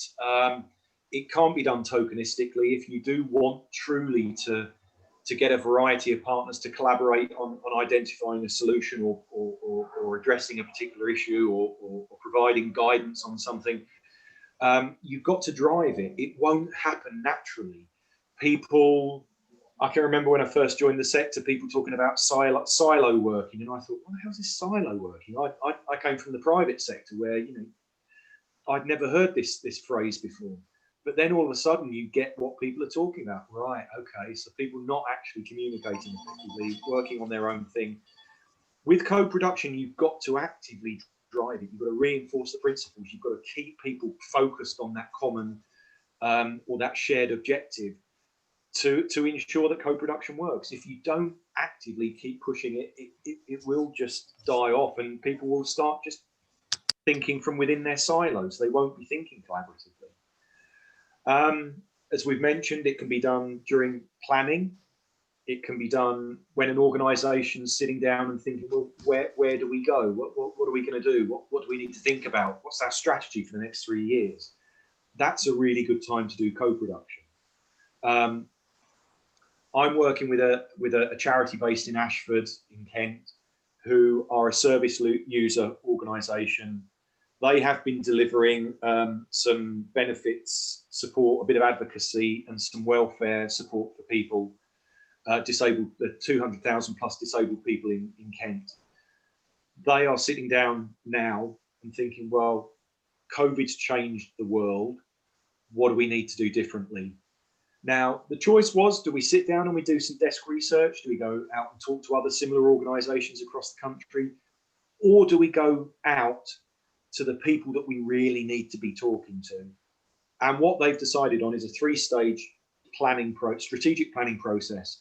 One is a questionnaire is going to go out and they're going to aim to engage, I think, with about 10,000 people across Kent and Medway.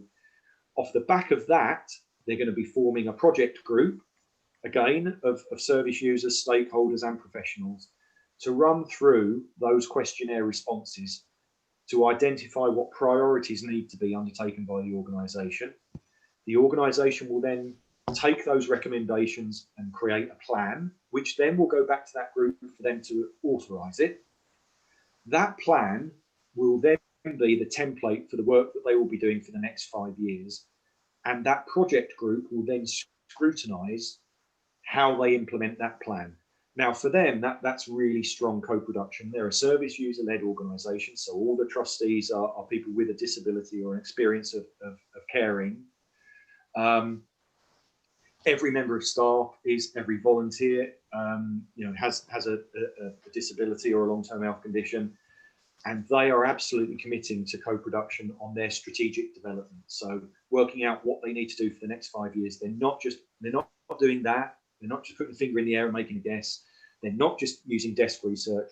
They're going out and they're talking to a wide range of partners to help them shape that they will then be held to account to deliver. So that's an example of another form of co-production. Service design, we've mentioned several times. Is there anybody who needs another example of how we use co-production to design services? Is there anybody who'd like a little bit more on that, or have we covered that enough?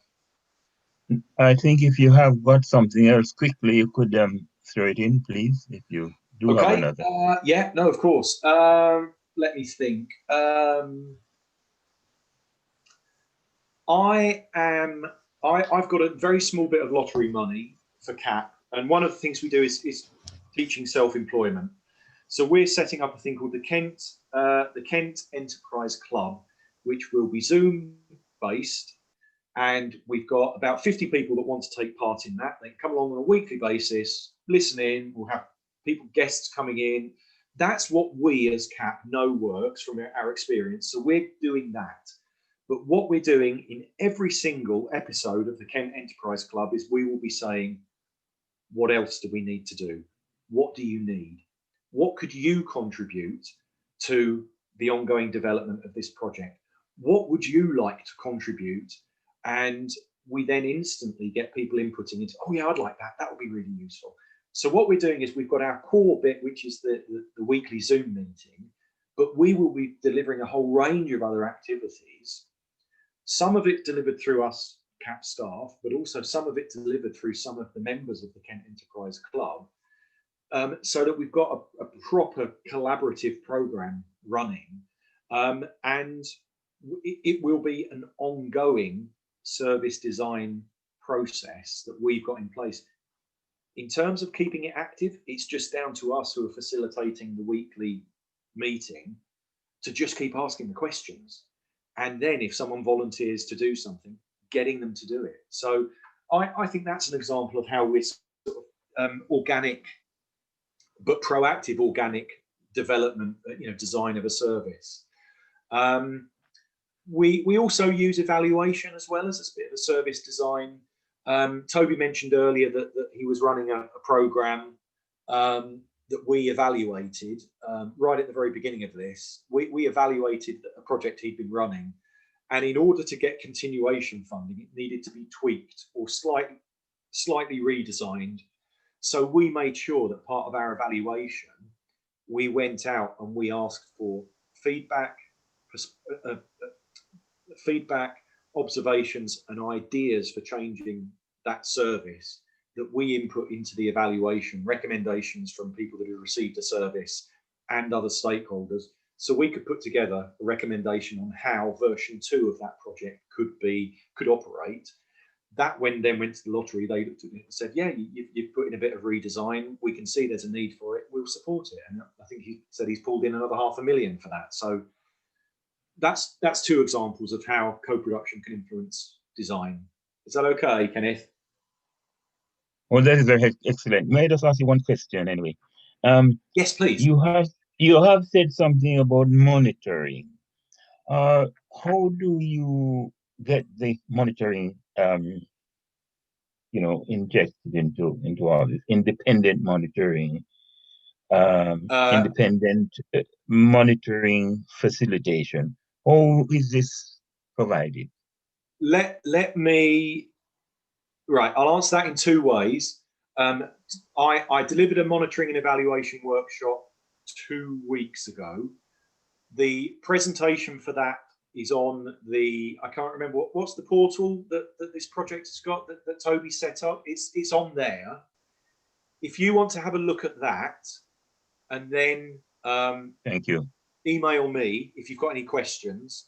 In effect, you need monitoring to show the outputs that are being delivered through the project. So the number of people that you engage, number of people that are accessing the service, and so on and so on. You then also need the impact, monitoring the outcomes. What difference has that made? Thank you. So you've got the kind of mechanics, and then you've got the impact. They're the two areas. The next point is co-production in delivery is a really important feature, that you can get people to be involved in the delivery of solutions. So let's go back to the advocacy people who are delivering the Kent advocacy contract. They recruit peer volunteers who they deliver group advocacy. They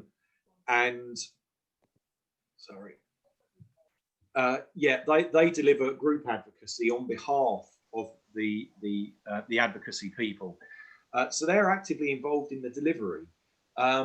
I involve people actively in the delivery of the enterprise thing because I want them to share their expertise. We recognise that someone who wants to start a business around well-being is probably best placed to deliver some well-being support for people that are struggling during the lockdown. So we'll probably get them to come and deliver a workshop, or to deliver to give us some tips or something like that. Don't just think that it's pure consultation, that you just get people to share their ideas, their feedback, their input. They can be involved in delivering as well. One of the targets we've got on our lottery project is we have got to train up people to be community business coaches. So we will be creating a network of 4 volunteers who will, as a result of the support we give them, be able to advise others within their community. So actually getting people involved in the delivery of it at the design stage. Okay, so you've input into this. What could you do as part of it? Either as a volunteer, or potentially we cover some expenses, or we pay you to do something. And if I go right back to the beginning, the Romney Resource Centre, the IT training people, they've embedded that co-production in delivery by getting people that have been beneficiaries to then become part of the solution and become paid staff. So they not only have expertise of what it's like to go from a low skill base to having a teaching qualification, they provide that input, but they also provide the technical input as a qualified teacher. My last question. sorry, Bill. Right. Is co-production global? If we're speaking to someone across the pond, would co-production mean anything to them in the United States? I don't know the answer to that.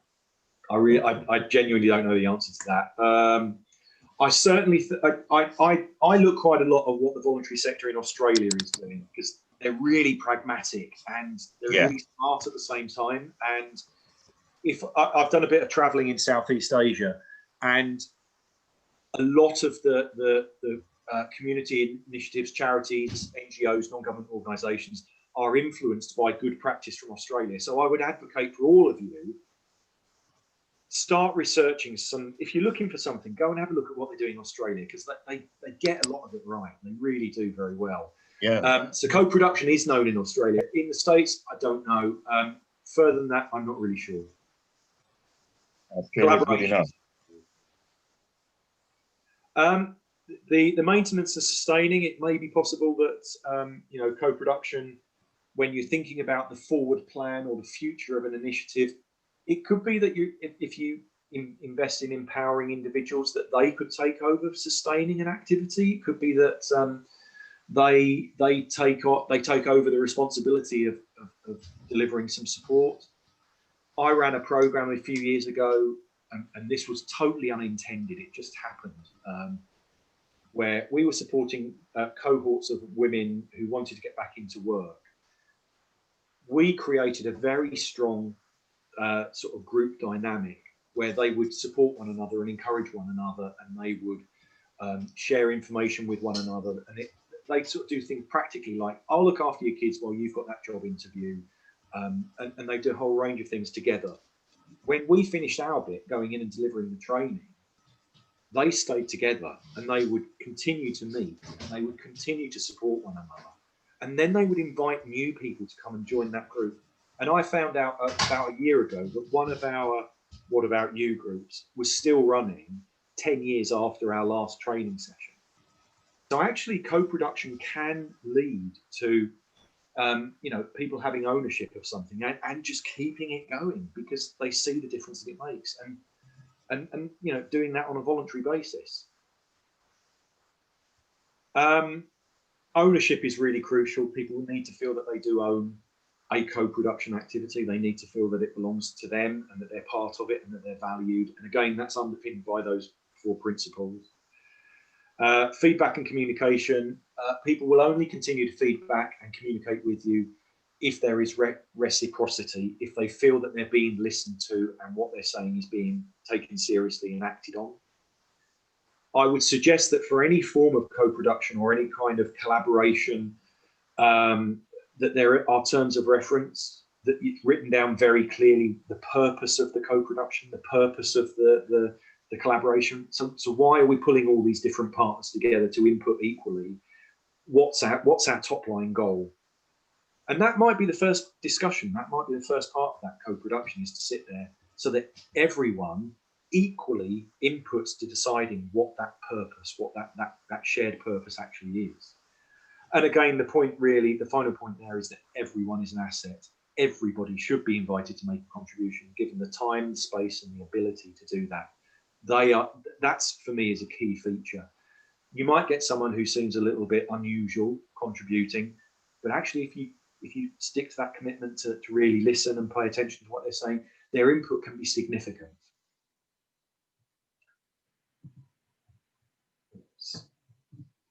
So this is the co-production lab I've been talking about, the different stages. And actually the way I've presented it here, it's an upside down ladder. So I'm going to start with doing 2. Co-production doesn't really exist when we are delivering services or projects or initiatives or ideas. When we are doing to people, our aspirations really should be that we're just trying to coerce them into accessing a service.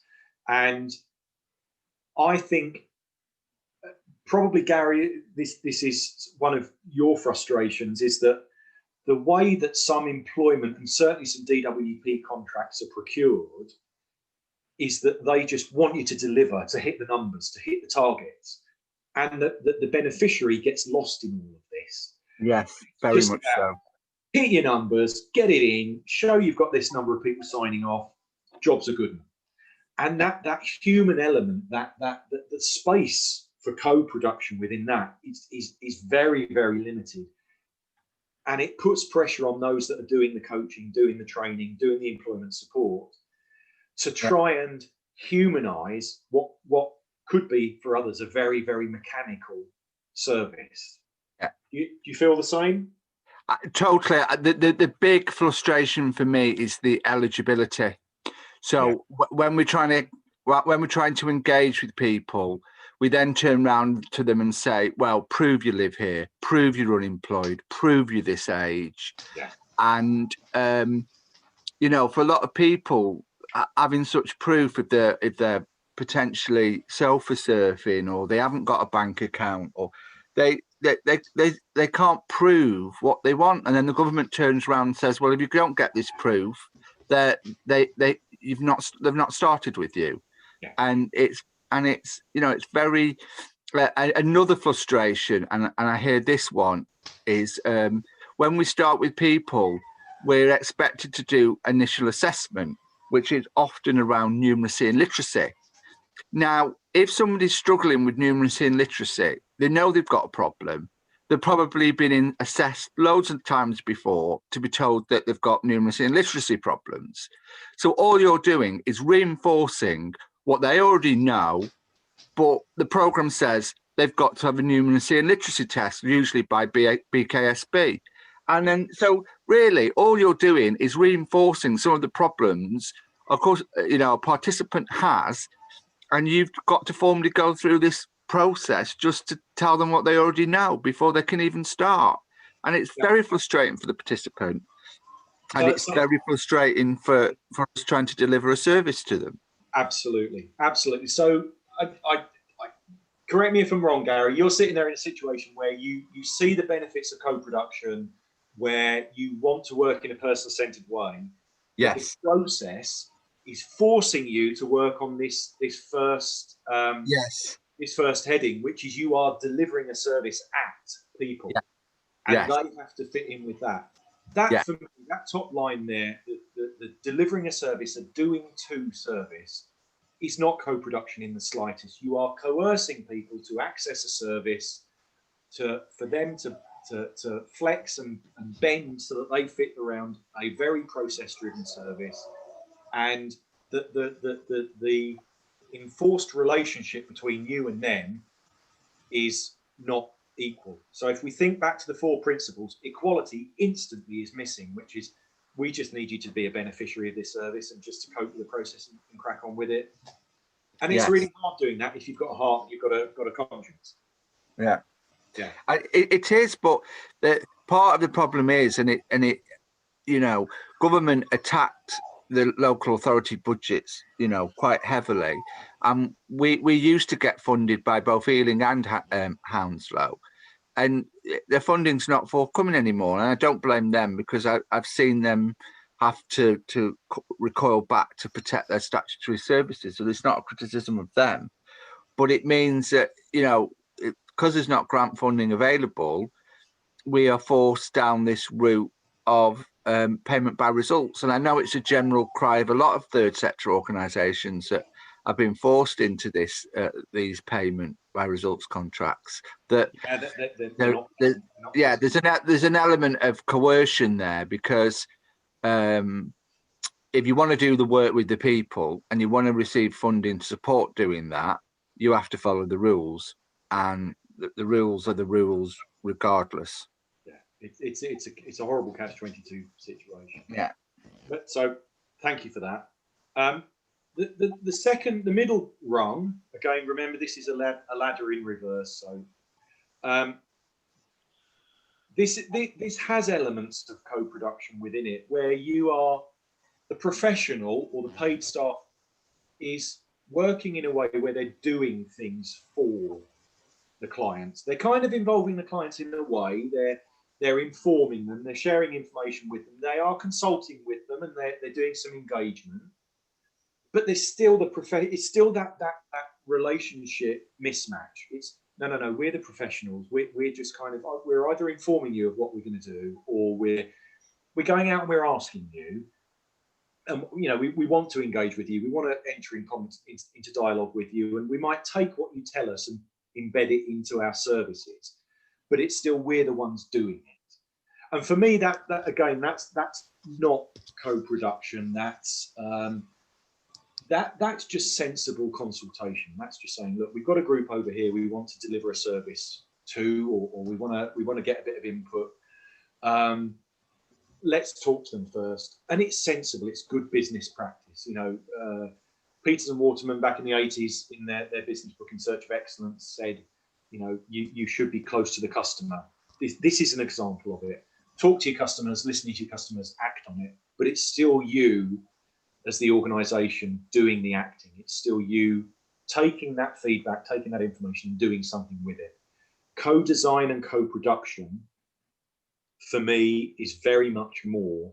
It's a step further, and it is really about, we want to involve you in our decision making. We want to involve you in our strategy. We want to involve you in identifying the solutions, because we value your expertise and your knowledge. And we would like to see if we can get you involved in delivering some of that solution. Now, it's not just using them as volunteers. It could be, we would actually like to create some employment opportunities for you guys, because you are best placed to do this. You are the right people to do it. So for me, I think the doing with, that for me, really, if there were two words that could sum up co-production and co-design, and I'll explain the difference between the two in a minute. That hits it on the head. It's getting particularly the clients, the service users, the people, the public, to play an active and ongoing role. It's working with, it's doing something with them. It's not using their knowledge, or it's not delivering something at them. It's doing something with them and accepting them as an equal partner in this collaboration. So for me, it's aiming to do that doing with. Now, co-design is pretty much getting people involved in the early stages of designing something, designing a solution, designing a new service, designing a project, inputting at that early stage to kind of identify what should be done. Co-production is about the ongoing, it's that design element, but it's also the ongoing involvement as well. So having a project group or a scrutiny group, or having people volunteering or providing their expertise, or like the Romney Resource Centre, getting them involved as paid staff. It's that continuous involvement and valuable continuous involvement from that broad range of partners. So what we're going to do next week, we haven't finished, but what we're going to do next week is we will be looking at that in more detail. How can we plot out some co-design work? What are the different things that we can do to get people involved? And then how can we roll that into co-production, so that once something's up and running, how can we maintain that collaboration, that involvement from clients, stakeholders, and others? So we'll be talking about some of the practicalities of how we do that next week. Can I just say something? Yes, Francisco. The way you just summarized it all, or simplified it, I can say that within my experience, because I'm working on this group for over 6 years, and what I noticed is the only way that I could get a co-production from the members of the community was when they were sustained by the knowledge that I was bringing them forward as service that they could mature or grow or develop. So I only was able to retain the members because they knew they could access something, they could gain something out of it. And even though on the parts of planning it, planning an event or planning whatever, I end up noticing that each person, I could not ask someone, okay, you going to draw these? I had to kind of ask them, do you know how to draw? And then from there, they will bring forward their own expertise to express. So in one way, I was just in the middle of all that. I was just trying to like fix engines. I was around in the middle of people trying to fix their little engines. And it was a secretary. What courses could she access to improve on her own ability? So this kind of created trust. And today I still have the same members. And it's just the thing that I could see that this co-production actually had an impact.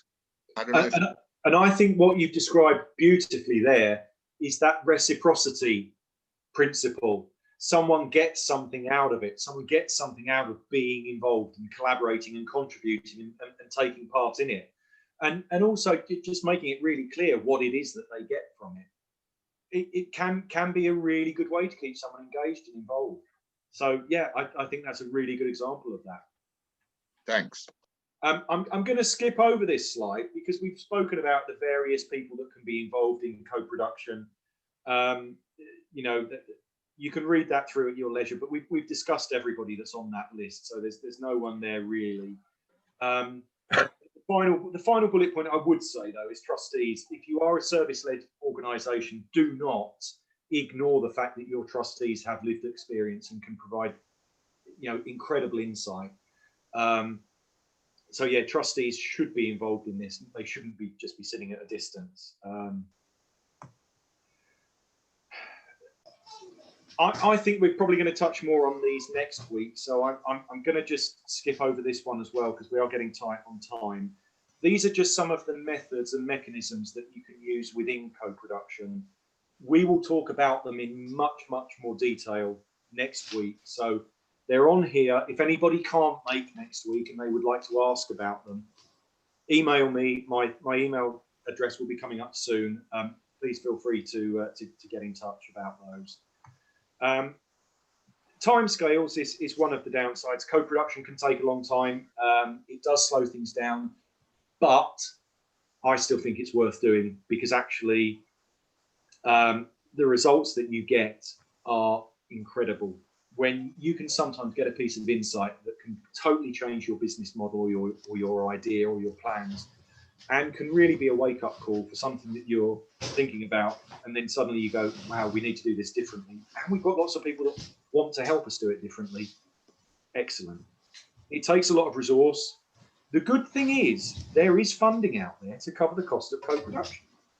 If you present it to a funder as consultation, oh, brilliant. If everyone wants to have a look at chat at some point, Ian has very kindly put on there a video of the evaluation and monitoring session, so you can see what was on there.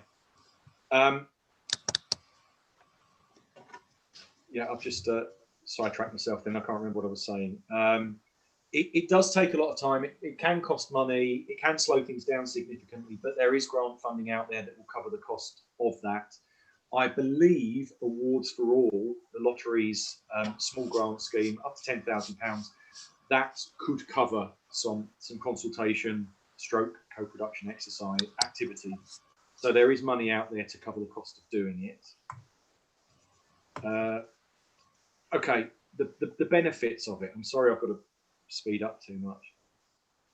I think we've covered some of this, but it's just worth repeating. Co-production taps into the insights and expertise of those who are at the receiving end of any service. It enables people, professionals and politicians to work together as equals, to learn from each other and to produce better solutions. As Francisco just described, it gives the opportunity to build skills, confidence and aspiration amongst those that take part. It gives people that potentially are marginalised and are used to not being listened to, it gives them a voice, it gives them an opportunity to input and influence and make change. So that reciprocity principle, it gives a lot to people by being part of co-production activities. From my experience, it creates a lot of goodwill. The prison project that I've spoken about, we've done a lot of co-production and co-design work on that. I know that when we make an approach to the prison, they will be, yeah, we know about it, we want to do something, we're going to go ahead with it. How do we get it started? So goodwill is really important for greasing the wheels a little bit. I think it de-risks activity. If you put some effort into co-design, you should be pretty confident day one that your project is wanted and needed, and that the model, the delivery model, the solution that you're putting forward will work. So it de-risks, reduces the risk of an activity failing. I mean, there's nothing worse than getting £500,000 worth of lottery money.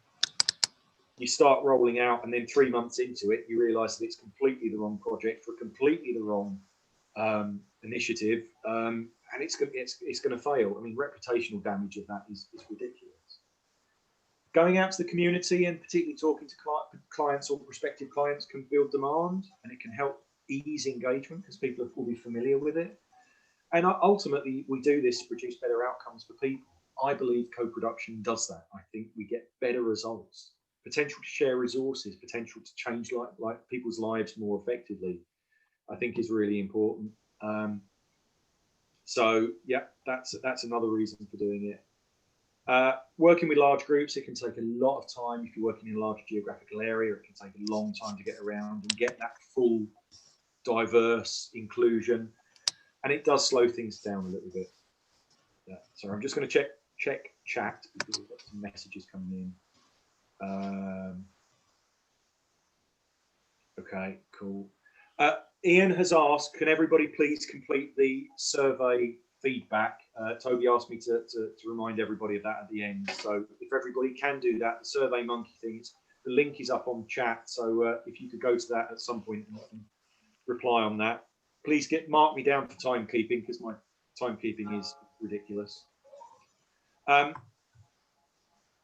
policy and legal frameworks. So these are some of the things that are out there that are demanding that co-production, extensive consultation and collaboration are taking place. So these are either recommended good practice or legislation that are calling for co-production to be embedded in the design, the setup, the delivery, and the sustainability of various services. So it's really, really important that we have an understanding of it and that we know how to do it. So again, the plea is come back next week and we will go through lots of live examples. You will be designing a co-production exercise, a co-production plan for an idea, step by step, stage by stage, and we will get that beautiful golden thread running through all of those ideas. With 3 minutes spare, we've got 3 minutes of questions. I can stay longer if need be. I'm not sure if Ian needs to go, in which case we might need to close the Zoom a bit early. But are there any questions that people have been holding back on co-production?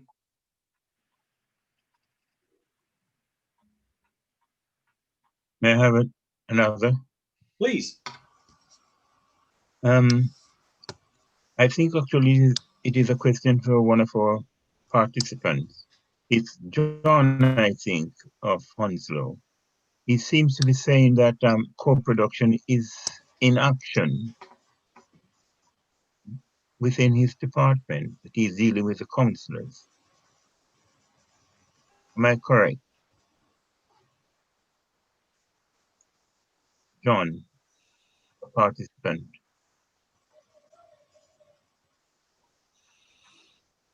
JC, am I being heard? Sorry, yeah. Not really. I mean, it's something that, you know, we certainly, since we put together our last Thriving Community Strategy, which is about 18 months ago, co-production was at the center of it. And that's something that, you know, we do want to go with, and we are committed to doing it. Now, obviously, COVID came along in March and kind of scuppered that a bit in terms of our sort of overall strategy. But we have done certain things, like, for example, we have reviewed how we fund the voluntary sector. We reviewed our grants process, so there's much more involvement of the voluntary sector in things that we do across the council. But it's still early stages. I mean, that's why I'm here today. Oh, thanks. And you mean that some councillors are now becoming aware of co-production? Councillors, members? Yes. Yeah, I mean, that's obviously something that, you know, my team, we're constantly, you know, briefing them on it, constantly engaging them on it, constantly telling them about the importance of it. And that's certainly what I'm going to do after today and, you know, after next week. Thank you. Maybe, John, if you wanted to, you could bring that as your idea for next week, and we could contribute collaboratively to some ideas about how that could be done in a sort of co-production way. That'd be very helpful. Yes, certainly. Bring that as your idea next week, and we'll look at that. That'll be helpful. Yep, I'll do that. Great, thank you. Everybody, my contact details are there on the screen. If there's anything that you would like to follow up with, please feel free to email me. I'll happily get back to you. If there are any questions from this week, you can ask them next week. We can start next week's session with a bit of an extended Q&A, because we've literally had 3 minutes this week. I'm more than happy to start the session that way. The reminder, the call to action from me is, if you're going to take part next week, have an idea of something that you would like to co-produce.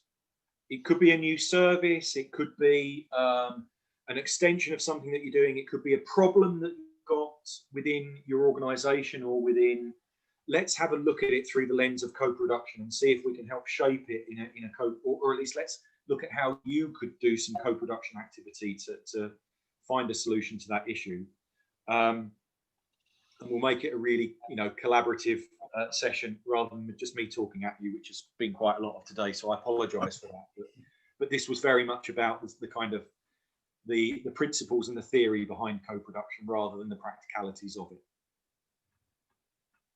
So, Bim, you've got a question? Yeah, Jason, thank you. We normally get these slides sent to us, isn't it? Thank you. Yeah, several people have asked, and I haven't replied to everybody. Yes, Toby does send the slides through. I apologise, I should have said it at the beginning.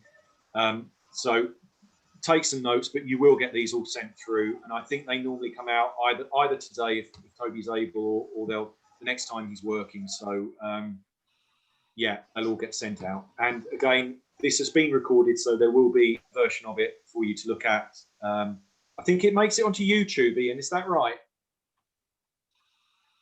Yeah, so there is I'm not quite sure what the channel's called, but like under Toby Cray on YouTube, there's all the previous sessions is the videos are up there. So I put the link up to the evaluation and monitoring session, but there are the other sessions up there, but I'm not quite sure what the YouTube channel's called.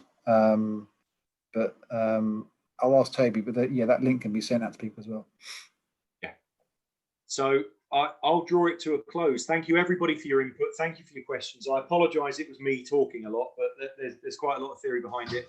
If next week it'll be really practical, and you'll walk away with loads of ideas and different thoughts on how you can do things. So thank you all for your input.